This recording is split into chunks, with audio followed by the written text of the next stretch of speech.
Gadis ini bangun di atas rerumputan. Ia memakai rantai mulut anjing. Selain dia, masih ada 11 orang yang bernasib sama dengannya. Di tengah lapangan ada kotak. Seorang pria nekat membukanya. Kotak itu berisi babi kecil. Di dalamnya juga ada berbagai macam senjata. Satu orang bisa mengambil satu. Meski tak tahu ada apa, semuanya mengambil senjata. Untuk jaga-jaga, gadis ini memungut kunci dan membuka rantai mulut anjing seorang pria. Pria itu juga membantunya. Melihat dua orang ini, mungkin kalian mengira mereka adalah pemain utama. Tapi, tak lama, ada suara tembakan. Mereka kalang kabut. Saat gadis itu bersembunyi di balik kotak, ia malah ditembak. Pria itu memeriksa asal suara tembakan. Ternyata ada pria gila yang memegang 2 senapan. Ia berlari sambil menembak, tapi ia juga ditembak. Pria gila itu pun mati. Pria ini kebingungan dan berlari sekuat tenaga. Tapi, baru beberapa langkah, ia menginjak ranjau darat. Ia pun menjadi butiran debu. Tampaknya, mereka bukan pemain utama. Setelah asap pudar, beberapa orang selamat berlari ke tepian. Mereka bekerja sama.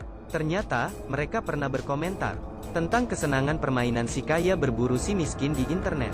Sekarang hal ini jadi nyata. Akhirnya, berkat kerjasama, mereka berhasil keluar dari lapangan dan lari sekencang mungkin. Mereka sampai di toko. Mereka menodong pemilik toko. Nenek dan kakek itu ketakutan. Nenek berkata, ia punya uang. Jadi, jangan bunuh mereka. Ketua geng yang marah minta telepon dan lapor polisi. Tapi, polisi ditelepon. Tidak peduli.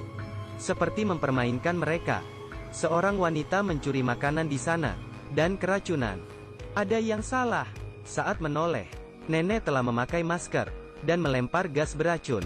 Sementara kakek menembak ketua geng. Mereka bertiga tewas. Pemilik toko segera membersihkan TKP. Sambil menunggu buruan berikutnya. Saat itu, seorang gadis aneh masuk. Ia tak membawa senjata.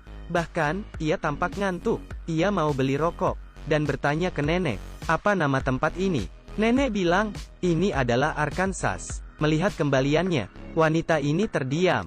Dan tiba-tiba menyerang mereka. Ia merebut senapan. Dan membunuh mereka berdua. Ia berkata, rokok di Arkansas harganya hanya $6. Mereka ketahuan berbohong. Setelah menunggu 30 menit, akhirnya lakon film muncul. Crystal melepas jaketnya. Ternyata ia sangat berotot. Saat mau pergi, naik mobil, ia melihat ada bom di mobilnya. Kalau ia buka pintu, maka mobil akan meledak. Crystal bersembunyi dan mengintai pelakunya. Pemburu tak mendapat sinyal dari pemilik toko, dan mengirim drone untuk memeriksa. Tiba-tiba, drone itu ditembak. Ada orang lain di situ. Seorang pria gendut muncul. Gara-gara dia, mereka pasti akan dikejar. Crystal mengingatkannya, kalau di mobil ada bom. Si gendut percaya padanya, dan bekerja sama dengannya. Setelah berkenalan, mereka berdua lari, dengan mengikuti rel kereta. Saat itu, ada kereta lewat. Crystal menarik si gendut ke atas.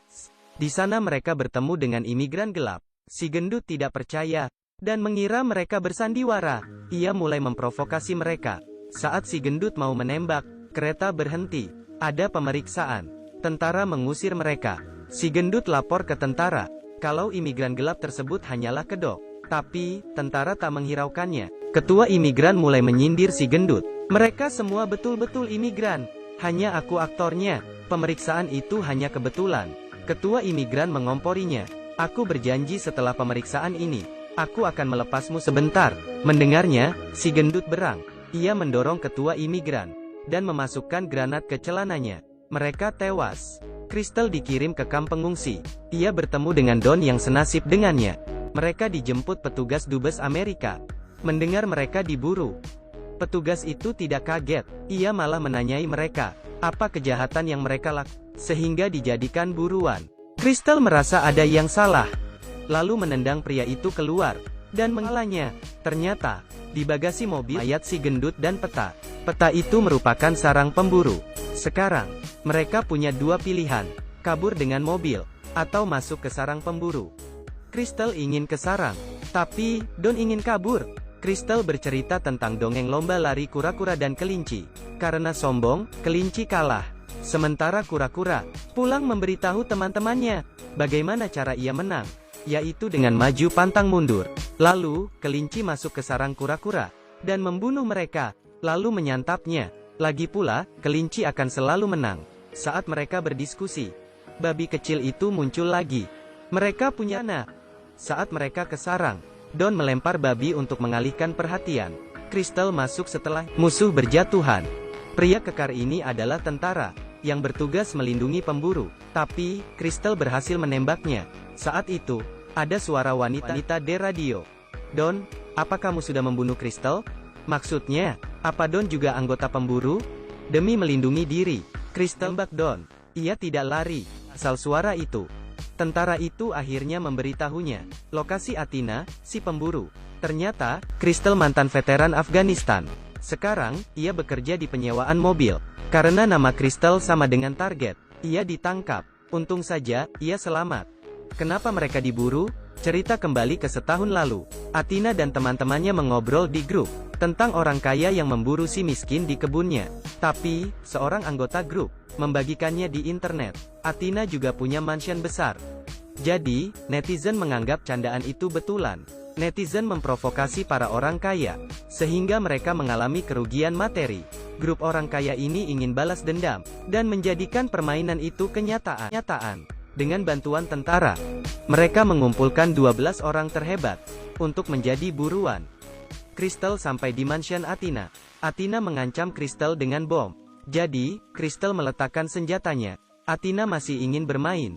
Saat Crystal masuk, ia melihat foto 11 orang lainnya. Athena sedang memotong tomat di dapur. Ia bilang ke Crystal, kalau Don bukan pemburu. Athena juga serang. Yang memakinya di internet, adalah Crystal yang lain.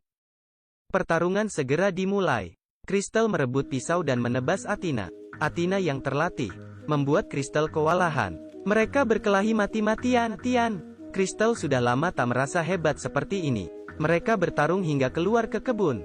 Satu pukulan, dibalas satu tinju. Akhirnya, Crystal menikam Athena dengan pisau blender di perutnya. Mereka berdua jatuh. Tapi, luka Crystal tak terlalu dalam. Lalu, di luar muncul kelinci. Crystal berdiri, dan makan sarapan Athena. Ia memakai baju dan sepatunya. Lalu, naik jet pribadi Athena, dan minum wine seharga $250.000. Ia menang sekarang. Mantap.